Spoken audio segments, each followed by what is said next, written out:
አስክሬን አልተመረመረም። ሆስፒታል ገብቶ ወጣ። ሆስፒታል ሲገባ ምንድነው የሚሉት እነሱ ያጫጫሁት ነበረ። ሚስቱ የሚስቱ እህትየዋና እህት ባል ታንቆን የሞቱ የሚል ላኪሞቹ እንትን እያሉ ነበረ።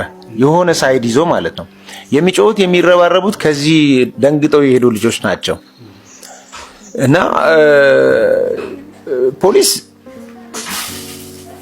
ታንቆ ከሞተበት ሰፈር ነው ምርመራው መጀመሪያ የነበረበት። ያን አላደረገም። በርካታ ኢትዮጵያውያንን ያስደነገጠ የፍርድ ቤት ውሳኔ ተሰማ። አለልኝ በመግደል ጥፋተኛ ተብለው ታስረው የነበሩት ሚስቱና የሚስቱ እህት ባል አለልኝን አልገደሉትም በሚል በነፃ ተለቀቁ። ይህ በርካቶችን አስደነገጠ፣ በርካቶችን አሳዘነ። በግፍ የተገደለው እናቱ ልብ በሚሰብር መልኩ ልጄን ተነጠቅኩ ብለው እንባቸውን ያፈሰሱለት፣ ድፍን ኢትዮጵያ ያለቀሰለት፣ አንድም የአርባ ምንጭ ሕዝብ ቤቱ ሳይቀር ወጥቶ የቀበረው፣ በቅድሚያ ራሱን አጥፍቶ ነው ተብሎ ፍትሐት ሳይደረግለት ከቤተ ክርስቲያን ውጪ የተቀበረው፣ በኋላ ላይ ታዲያ ራሱን አጥፍቶ አይደለም ይልቁንስ ሚስቱ ከተባባሪዋ የእህቷ ባል ጋር በመሆን ገድላው ነው በሚል ውሳኔ ድጋሚ መቃብሩ ተቆፍሮ ወጥቶ ፍትሐት ተደርጎለት የነበረው የቀድሞ የባህር ዳር ከነማ ተጫዋች አለልኝ አዘነ አሁን ደግሞ አጣርቶ ሚስቱ ናት የገደለችው ያለው ፍርድ ቤት የለም ተሳስተን ነበር፣ ሚስቱ በሱ ሞት እጇ የለባትም፣ ከተባባሪዋ ጋር ነፃ ናት በማለት ከእስር እንዲፈቱ ወስኗል። ይህን የሰሙ በርካቶች ባሉበት ደንዝዘው ቆመዋል። እናቱ የሚናገሩትን የሚሉትን አጥተው እንባ ከዓይኖቻቸው ዱብ ዱብ ይላሉ። ያለልኝ እናት ቤት አሁን ከመሞቱ የበለጠ ሐዘን አጥሎበታል። አሁን ዳግም ለቅሶም ተቀምጠዋል። የልጅን ገዳዮች ፍትህ አገኛለሁ ብለው ጥቁር ልብሳቸውን ሳያወልቁ የጠበቁት እናቱ የልጃቸው ገዳይ ተገኝቷል፣ እነሱ ናቸው ልጃችሁን የገደሉት በማለት ፍርድ ከተፈረደ በኋላ ተደስተው ቢያንስ የልጄ ነፍስ ታርፋለች፣ ፍትሃትም ይደረግለታል፣ ራሱን እንዳጠፋ ተደርጎ ከቤተ ክርስቲያን አጥር ውጪም እንዲቀበር ተደርጎ ይህ ሁሉ ግፍ የተሰራበት ልጄ አሁን ነፍሱ ታርፋለች ብለው ቢያስቡም ምንም ሳይቆይ ግን ክፉኛ ሐዘን ውስጥ ያስገባቸው ክፉኛ ልባቸውን የሰበረባቸው የፍርድ ቤት ውሳኔ ተሰምቷል። አሁን ቤታቸው ውስጥ ገብተው ማልቀሱን አልስራቸው።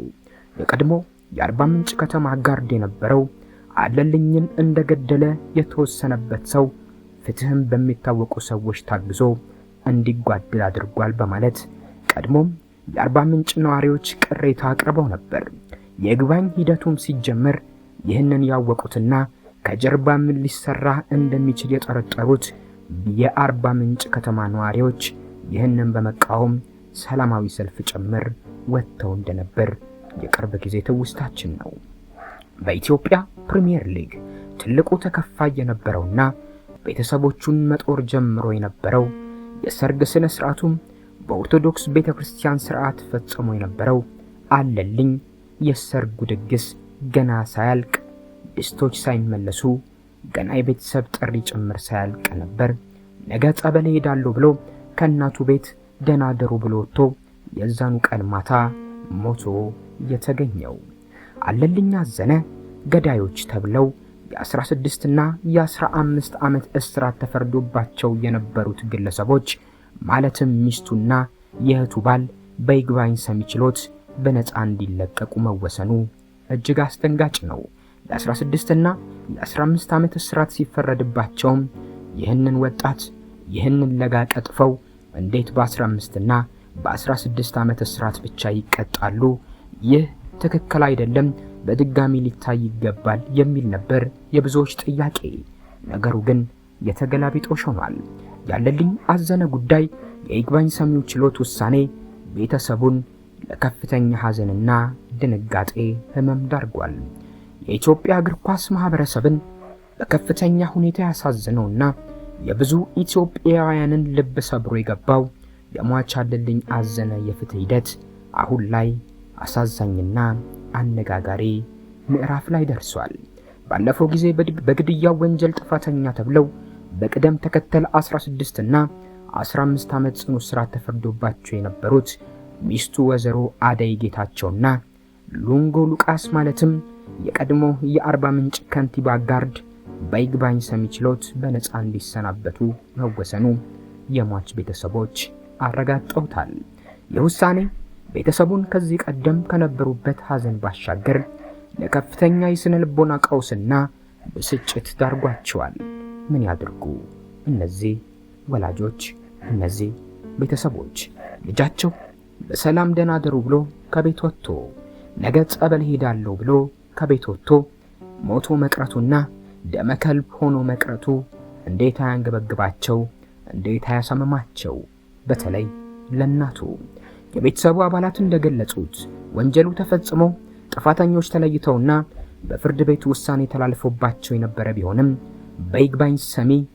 በይግባኝ ሰሚ ሰበብ እንዲህ በነፃ መለቀቃቸው ተቀባይነት የሌለውና የፍትህ ስርዓቱን የሚያስጠይቅ ሆኖ አግኝተነዋል ሲሉ ተደምጠዋል። ከዚህ ሌላ ምን ማለት ይችላሉ? በችሎት ውሎ ወቅት የነበረው ውጥረት፣ የቤተሰቡ ለቅሶና ሰቆቃ እንዲሁም በፍትህ ስርዓቱ ላይ የነበራቸው የመጨረሻ ተስፋ መሞጠጡ መላው የፍትህ ናፋቂ ማህበረሰብን በእጅጉ አሳዝኖታል። ለዚህም ይመስላል የአርባ ምንጭ ከተማ ነዋሪዎች ይህ የይግባኝ ሰሚ በሚል የተጀመረው የክስ ማቋረጥና ድጋሚ የመመርመር ሂደት ሲጀመር ይህ ከጀርባው ብዙ ሴራ አለው በማለት ወደ አደባባይ ወጥተው ሰላማዊ ሰልፍ ያካሂዱት።